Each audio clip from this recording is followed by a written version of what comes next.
Papo Mais.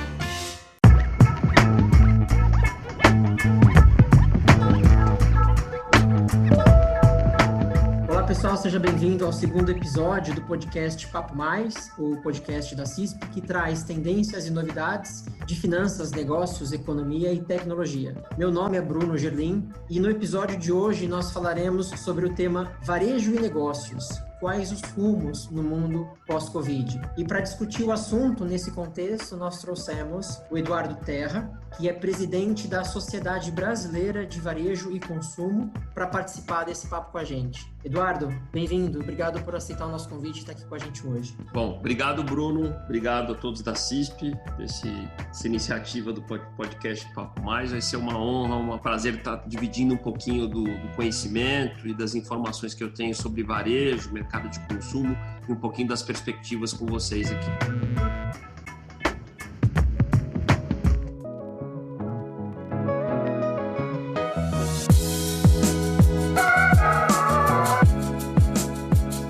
Perfeito, não tenho dúvida que vai ser enriquecedor este podcast. Pena que tem que durar só 30 minutos. Podia fazer uma trilogia de podcasts sobre varejo. Mas antes desta trilogia, é impossível a gente começar a discutir varejo e negócios sem pensar em um dos protagonistas dessa situação toda, que é o consumidor. Muitos fatores, inclusive, têm influenciado a postura de consumo das pessoas, como, por exemplo, o receio de uma instabilidade econômica e empregatícia que está muito evidente no nosso dia a dia hoje, né? O Brasil passa por esse medo. Por outro lado, nós temos também as necessidades de consumo despontando e novas necessidades de consumo, inclusive. Então, Eduardo, para a gente começar, na sua visão, né, como que o consumidor está se comportando agora nesse cenário instável e incerto? Bom, acho que você falou bem, né, Bruno? Acho que a gente está vivendo um ano absolutamente atípico em todos os aspectos. Atípico do ponto de vista estrutural, social, por conta de uma das maiores tragédias humanas aí que a gente já viu e viveu, né? Com, no Brasil, mais de 100 mil vidas perdidas, enfim. Mas tem um aspecto curioso, interessante, que é esse processo de mudanças, de transformações que estão acontecendo tanto no plano do consumidor quanto no das empresas, né? E aí, eu queria colocar 3 ângulos importantes nessa tua questão, que é o consumidor no centro e, do outro lado, toda a cadeia que está olhando para ele, né? O varejo e depois, atrás do varejo, todo o ecossistema de crédito, o ecossistema financeiro e das indústrias. O primeiro ponto é que, como você colocou no início, se imaginava, né, esse ano, então eu vou fazer um breve histórico para a gente chegar no momento atual e na perspectiva, no primeiro ângulo, que é o ângulo do emprego, da renda macroeconômica. A gente começou 2020 com um ano de uma previsão de crescimento de PIB de 2,5%, gerando empregos formais e informais, até que lá em meados de março, né, por volta de 20 de março, entendemos que vinha um tsunami, né, chamado coronavírus. Já em março, com o início da quarentena, o quadro começa a se reverter, os empregos começam a ir embora, né, as projeções de PIB começam a mudar, e a gente entra numa montanha-russa, eu diria, né? Primeiro numa grande ladeira. Abril, maio e junho, o Brasil perdeu muitos empregos formais e informais. E nesses primeiros meses, a gente não sabia aonde a gente estava entrando, onde isso ia parar. Algumas medidas econômicas foram tomadas, e aqui nenhum viés político, porque eu acho que isso foi feito com muita atrapalhada, vamos dizer assim, muita confusão, mas o fato é que colhemos alguns bons frutos de 2 medidas, na minha visão. Uma delas foi a medida provisória 936, que estancou um pouco essa onda de demissões. Então, recentemente, veio uma boa surpresa, que já no mês de julho, a gente voltou a gerar empregos formais no Brasil. Então, são dados do CAGED, né, que são os empregos com carteira assinada. Isso surpreendeu o mercado, não se imaginava que já em julho a gente teria empregos formais sendo gerados no Brasil, superávit de emprego formal. E a outra medida foi o auxílio emergencial, o tal do Corona Voucher, os R$600, que é uma conta que nós vamos ter que ver como é que vai ser paga lá na frente, mas o fato é que ela amenizou muito esse efeito do problema de 2020, né? Então, isso fez 2 coisas, tá? Isso fez com que muita gente deixasse de procurar emprego. Então, A população economicamente ativa no Brasil diminuiu, então as pessoas estão deixando de ir à rua procurar emprego porque tem um auxílio emergencial e deu renda para as pessoas que precisavam e gerou consumo. Então hoje o varejo de alguns segmentos vai muito bem. 2020 vai ser o melhor ano do varejo alimentar, que são os supermercados, provavelmente de todos os tempos. Claro que a gente pode falar um pouquinho depois essa conta que o Brasil vai ter que pagar. Então, o primeiro ângulo é um ano absolutamente atípico do ponto de vista macroeconômico, que a gente vai ter que entender. O segundo ângulo é que a pandemia trouxe uma aceleração da digitalização. Eu tenho dito que foram 5 anos em 5 meses, isso não é uma frase de efeito. Alguns elementos que a gente imaginava que iriam só acontecer em 2021, 22, 23, 24, 25 estão acontecendo agora, nesses meses, como o crescimento do comércio eletrônico, o uso de tecnologia. Então, hoje o Brasil tem 220 milhões de smartphones, 130, 140 milhões de usuários de WhatsApp, 80% dos lares já têm acesso à internet. E aí um número que saiu recentemente, durante esse primeiro semestre que foi a pandemia, foram 7,3 milhões de brasileiros que compraram na internet pela primeira vez. Esse é um dado do relatório EBIT Nielsen. Então, é um ângulo que, além dessa montanha-russa macroeconômica, teve a digitalização. E o terceiro e último, para concluir essa primeira pergunta, é que a pandemia também acelerou uma série de mudanças de hábito. Então, o brasileiro teve que fazer as pazes com a sua casa, então passou a cozinhar mais, deixou de ir a restaurantes, cresceu muito o segmento de material de construção, que também deve ter um dos melhores anos da história, porque o brasileiro viu que talvez tenha que reformar, construir, ampliar, que a casa voltou a ter um protagonismo nas nossas vidas. Por outro lado, o escritório perdeu o protagonismo, então a segunda casa que todo mundo tinha, que a gente passava muito tempo nela, deixou de ter esse papel. Então, o escritório perde força, a casa ganha força, as pessoas começaram a repensar onde vão morar, então os grandes centros urbanos começam a ser questionados, né? A discussão da socialização. Então, é quase um turbilhão de mudanças de hábitos e comportamentos. Então, resumindo, né? Tem, nesses 6 meses, né? Muita mudança no plano econômico, a mudança no aspecto digital e essas mudanças de hábitos sociais, culturais e, consequentemente, de comportamento. Perfeito. A gente está vivendo uma nova era, né? O novo normal, como todos estão falando, de fato é um novo normal, onde está todo mundo tentando se ajustar, se adaptar. Esse dado que você trouxe sobre os 7,3 milhões de novos usuários de internet é um dado muito expressivo. E vem, inclusive, ao encontro do nosso podcast no mês passado, que nós falamos sobre a internet das coisas. E falamos também sobre um pouco dos meios eletrônicos de pagamento. Segundo um estudo chamado E-Commerce na pandemia, as vendas online cresceram no primeiro semestre, resultando numa alta de 145% nesse setor. O varejo, de modo geral, por sua vez, não acompanhou a tendência e, mesmo com o aumento do comércio eletrônico, apresentou um recuo de 3,1% no mesmo período, de acordo com os dados do IBGE. Mas tem uma coisa que eu noto, inclusive, na questão do varejo, é o low touch. Né? Então, assim, algumas marcas, algumas empresas se adaptaram ao low touch para driblar esse momento de pandemia, de novo consumo, de consumo doméstico, né? Tá todo mundo fazendo as compras remotamente. Do seu ponto de vista, qual é a contribuição que o low touch pode trazer para o mercado do varejo hoje? E também, de que maneira que estas empresas que incorporaram o low touch dentro da sua estratégia de negócio pode fazer com que isso se permeie e permaneça no momento pós-Covid, porque uma hora isso vai acabar. Você fez uma pergunta importante, né, Bruno? Eu adoro esse tema, sou um estudioso, viajo em tempos normais, não em pandemia, eu faço 8 viagens por ano, desde China, Israel, Europa, Estados Unidos, por mercados onde o varejo e o consumo têm passado por grandes transformações. Eu tenho dito, essa é a minha visão, né, que algumas dessas mudanças são temporárias, outras são definitivas. E nesse aspecto do low touch, a gente não pode confundir o low touch com o low attrition, tá? Que são coisas distintas. Vamos traduzir para o pessoal acompanhar o nosso raciocínio. Então, o tal do low touch, que é aquela ideia de eu ter uma experiência de compra, principalmente em lojas, com menos toque, tem a ver com o receio das pessoas se contaminarem. Então, eu não quero botar o dedo na maquininha na hora de pagar, eu não quero botar a mão no produto, eu não quero experimentar o produto, se for um produto de moda, né?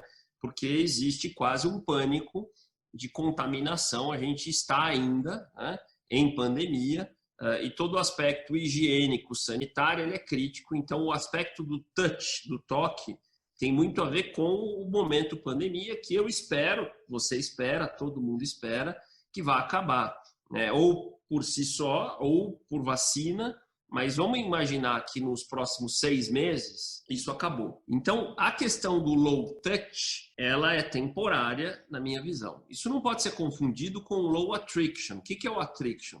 O atrito é tudo aquilo que torna essa experiência algo não prazeroso. Então, tocar é parte do ato da experiência e da socialização. Assim que eu puder, assim que você puder, a gente quer voltar a tocar no produto, nas coisas, né? Claro, sem correr os riscos de saúde. Tocar é uma coisa, atrito é outra coisa. O que é o atrito? É você ter muitas etapas para comprar um produto, muitas etapas para concluir uma compra, é fila, é problema, né? Atrito é algo que é definitivo, o não atrito, né?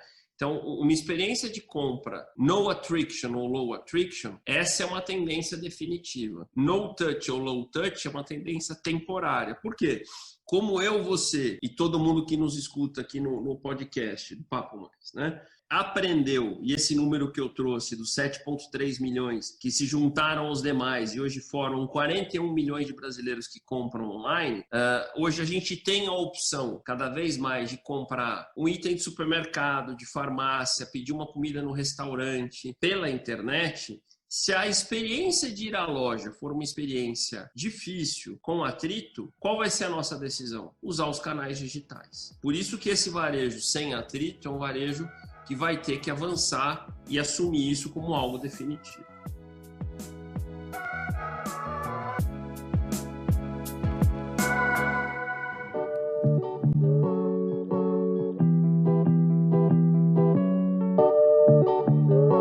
A manutenção da produção industrial e agrícola no Brasil resultou em vantagens produtivas diante de todo o cenário mundial, o que fez crescer o interesse externo nos produtos brasileiros, mostrando um superávit de 23 bilhões de dólares no primeiro semestre. Por consequência, alguns itens mais procurados tiveram os seus preços aumentados nas gôndolas do supermercado. A gente nota que, inclusive, vou falar uma experiência pessoal minha, uma marca de roupa esportiva que eu consumo, eles estão fazendo vendas através do WhatsApp. Apesar da loja estar fisicamente já aberta no shopping, com horário restrito, a venda pelo WhatsApp ainda continua.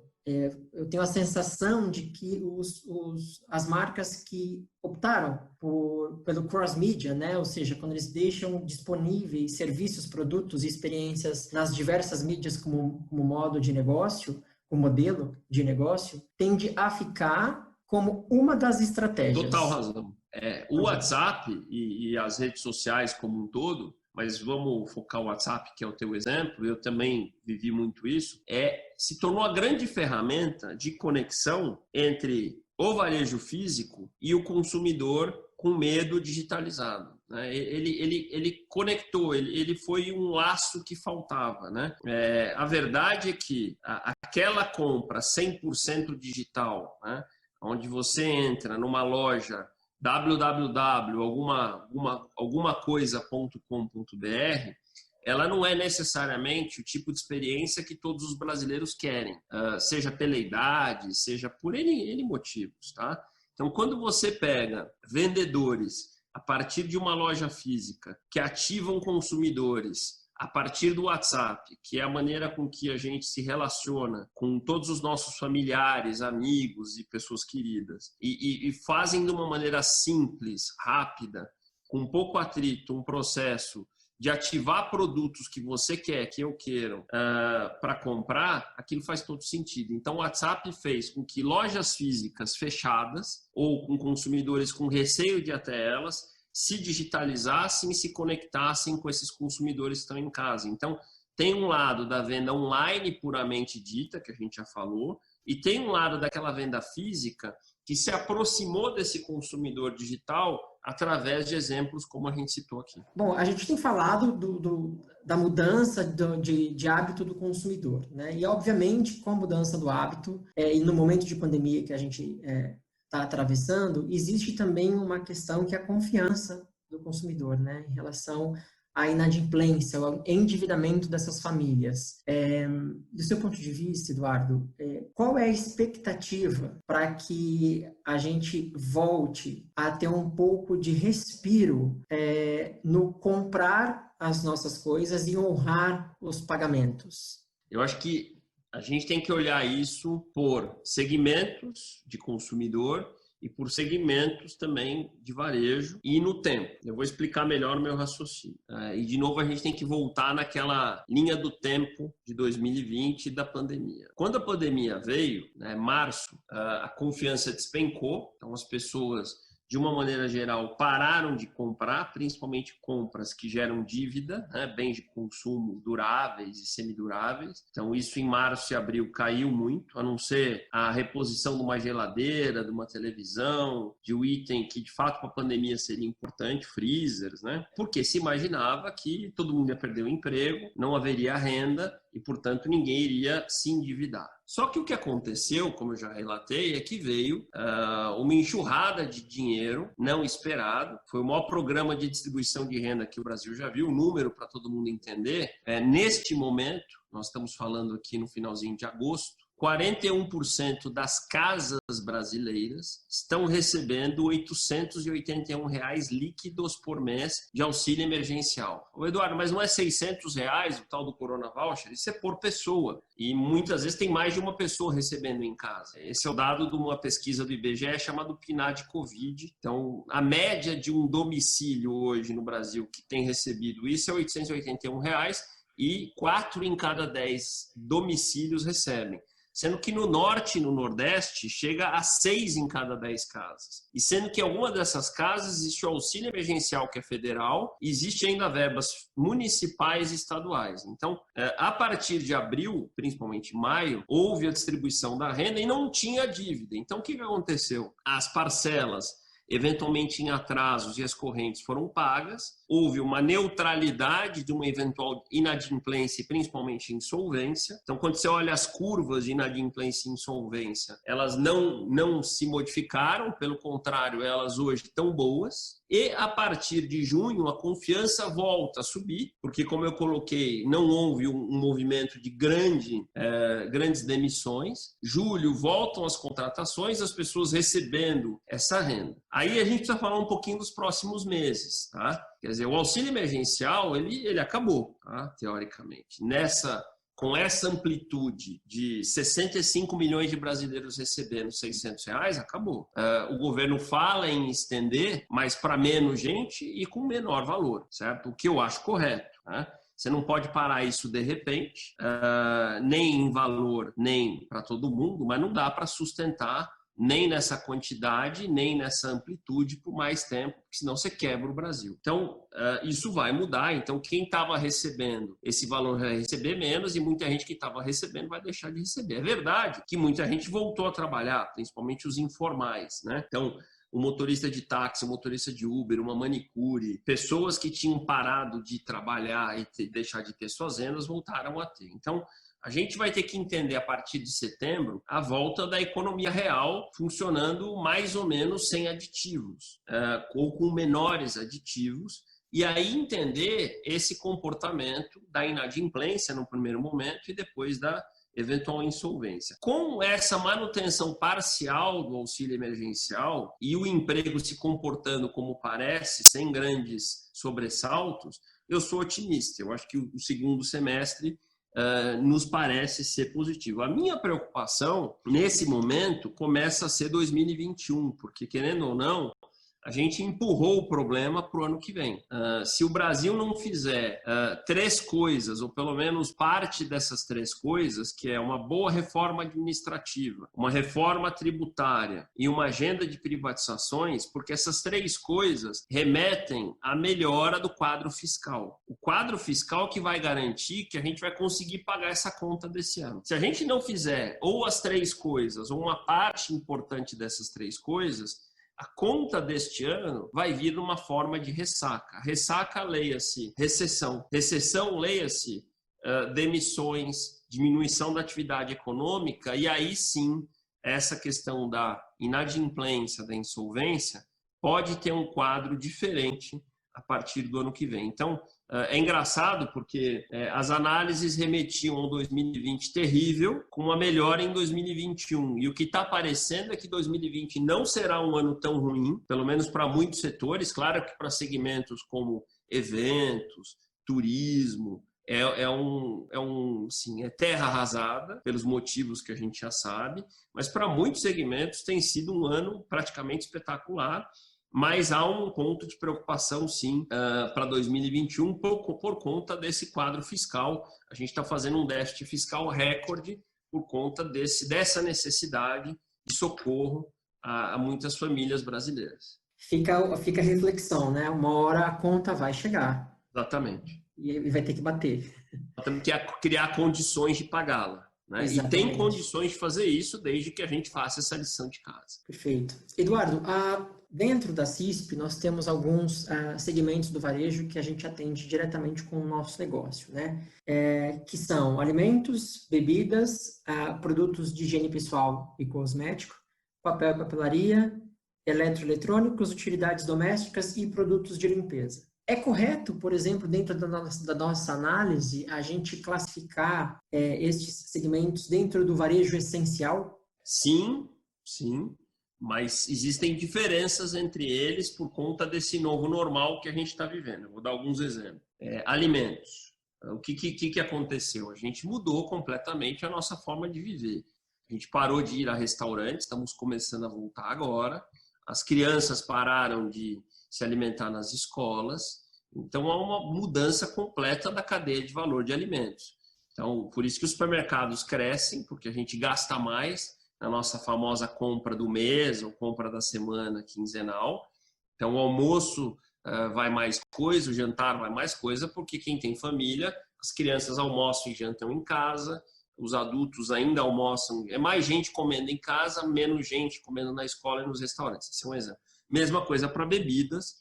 O Brasil está batendo todos os recordes de consumo de vinho, mesmo com restaurantes fechados, mas, por exemplo, bebidas destiladas sofrem um pouco mais porque elas estão relacionadas saídas a bares, casas noturnas que estão fechadas, bares estão reabrindo agora. Mesma coisa vale dentro de vinhos para espumantes, né, que tem a ver com festas, comemorações que nesse momento não acontecem. Então é interessante como aqui a gente consegue relacionar a mudança do comportamento com a dinâmica do segmento. Tem um outro segmento que você mencionou, que é a parte de papelarias, que tem 2 ofensores grandes. Você tem as escolas paradas e os escritórios parados, que são os 2 grandes drivers que movem esse segmento. Então é um dos segmentos que mais sofrem.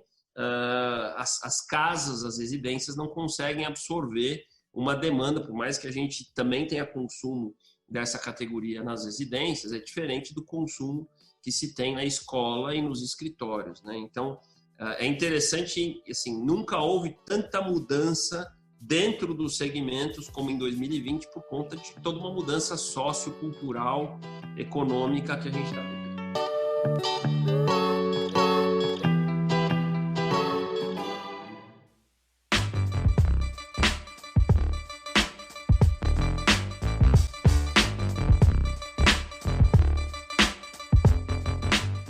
Eduardo, eu vou te fazer uma proposta, seguindo o que Marília Gabriela faz, o ping-pong.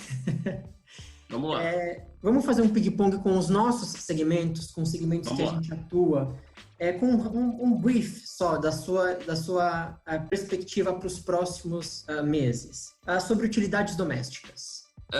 É um segmento que parecia ser um problema, mas com as pessoas muito em casa, elas perceberam que a batedeira estava quebrada, vou comprar uma nova, que eu preciso de um espremedor de frutas. Quer dizer, resumindo, é um segmento que deve ir bem sim esse ano, porque o auxílio emergencial, como eu já coloquei, está deixando dinheiro disponível, as pessoas estão incrementando o seu arsenal de utilidades domésticas em casa. Deve ser um ano bom, já está sendo bom nos últimos meses e deve continuar bom até o final do ano. E a gente pode dizer que talvez o mesmo raciocínio se aplique a eletroeletrônicos ou não? Sem dúvida nenhuma, sem dúvida nenhuma. Nunca se trocou tanta geladeira, televisão, micro-ondas, fogão, etc. Perfeito. Eu não sou especialista do varejo, né, nem sou estudante do mercado, um estudioso, desculpa, do mercado, mas produtos de limpeza eu acredito que também tende a crescer este ano. Também. O importante aqui é entender que muda um pouquinho do hábito, porque muita gente que nunca limpou uma casa começou a limpar, então houve uma primeira mudança das marcas que se comprava, né? Então, o Brasil ainda é um país que o produto de limpeza era usado muito não pelo usuário final, mas pelo indireto, seja nas empresas, seja nas casas. Então, alguém limpa a minha casa, alguém limpa o meu escritório, e a pandemia trouxe como protagonista o dono do espaço, né? Isso trouxe uma dinâmica curiosa de, mas eu vou experimentar outro produto, enfim. Então, é uma categoria que passou por um momento de mudança, mas do ponto de vista de volume de consumo, é uma categoria que cresceu, deve continuar crescendo e deve ter um ano bom, sim. Perfeito. Higiene pessoal e cosmético? Sim, um ano muito bom, com diferenças e mudanças, né? Então, lembrando que as pessoas estão saindo pouco de casa, então isso também traz mudanças de comportamento, como, por exemplo, maquiagem. A maquiagem é uma categoria que toda a crise tinha a tese do batom, né? No caso das mulheres, isso dessa crise foi diferente, porque não é uma crise onde as pessoas saíam, né, e socializavam. Dentro da categoria higiene pessoal e cosméticos, aquilo que é mais ligado à beleza, à vaidade, no primeiro momento cai um pouco. Depois as pessoas descobriram que para fazer uma live, para participar também da socialização digital, seria importante esse cuidado. E as pessoas começaram depois a se cuidar também em casa. Então é uma categoria que nos primeiros meses tomou um susto, vem se recuperando, e é uma categoria que também teve comportamentos dentro de canais diferentes. É uma categoria, por exemplo, que no Brasil, ela é muito forte em venda direta. A venda direta cresce muito, porque ela tem um acesso mais seguro e mais fácil do que a loja física. O e-commerce cresce muito nessa categoria, né? Enfim, então, e aí a gente vai ter que entender os próximos meses dela. E ela também, entre canais, é uma categoria que está presente nas farmácias, por exemplo, e aí é uma categoria que nas farmácias tem sofrido um pouco mais, que as pessoas, quando vão à farmácia por conta da pandemia, não ficam passeando na farmácia, elas vão, compram o que elas precisam e querem ir embora. Então é uma categoria também, como eu falei, da limpeza, de muitas mudanças de comportamento de shopper, de comportamento de produtos. E eu mesmo, obviamente, antes da gente falar do ping-pong, você deu uma colherzinha para a gente de chá sobre alimentos e bebidas, que também se aplica por conta da mudança do comportamento do consumidor. Né? Pessoas aprenderam a cozinhar, então houve verdadeiros booms de crescimento de fermento, creme de leite, massa de bolo, atomatados, né? Quando você pega dados dos supermercados, são produtos que cresceram assim em estatísticas inacreditáveis, né? Quer dizer, as pessoas, de novo, fizeram as pazes com as suas casas, com as suas cozinhas, né? Isso provavelmente são comportamentos que muitos deles vão ficar. Quanta gente não aprendeu a cozinhar nessa pandemia? Seja por necessidade, seja porque era um dos hobbies seguros, né? Então, essa é uma das mudanças importantes. De novo, a alimentação, ela pode ser vista num plano maior, né? Então, restaurantes, food service, supermercados, ou num plano mais específico. No plano maior, ela se mantém estável e cresceu por conta da renda, que a gente já falou que teve um aumento, principalmente nos segmentos CD. No plano de segmento é que ela mudou muito, né? A gente teve restaurantes fechados por quase 4 meses, agora que estão reabrindo em quase todos os estados e cidades do Brasil, bares, a mesma coisa. eventos, festas e etc., né? Principalmente. A alimentação e bebidas passou por esse processo de aonde eles estão sendo consumidos mudou, mas a quantidade, por conta da renda que a gente já falou, cresceu.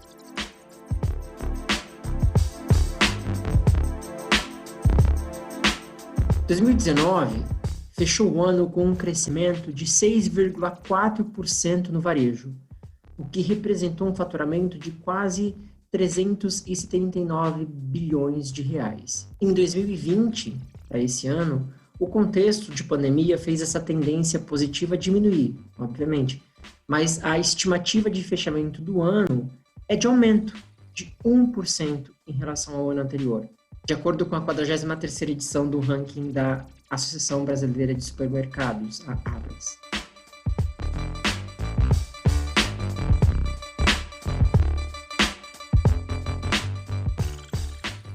Obrigado pela sua participação, foi um prazer te receber aqui hoje. Quer deixar algum contato, quer deixar alguma última mensagem positiva para quem está escutando a gente nesse momento de pandemia? Não, obrigado vocês pelo convite. Eu costumo dizer que conhecimento é algo para a gente compartilhar. Queria convidar a todos a me acompanharem nas redes sociais. Eu tenho feito um trabalho de divulgação de conhecimento gratuito, meu canal no YouTube, em todas as outras redes, LinkedIn, Instagram, Twitter, Facebook. Eu acho que a gente, tendo esse tipo de conversa, compartilhando informação, a gente consegue trazer um pouco de direção para as pessoas. É um ano que isso é importante, né, Bruno? Porque acho que as pessoas nunca se sentiram tão perdidas e confusas com tanta mudança e tanta complexidade. Então, acho que conversas como essa ajudam as pessoas a se organizarem, a enxergarem. Eu espero que a gente tenha, com o nosso papo, trazido isso para quem nos escutou. Sem dúvida nenhuma, a gente precisa se revisitar com muita rapidez agora, nesse momento. É isso, Eduardo. Muito obrigado. A você que acompanha aqui o Papo Mais, pode curtir também o nosso perfil nas redes sociais, enviar também comentários e sugestões para o e-mail relacionamento@cisp.com.br. Obrigado pela sua companhia e até a próxima.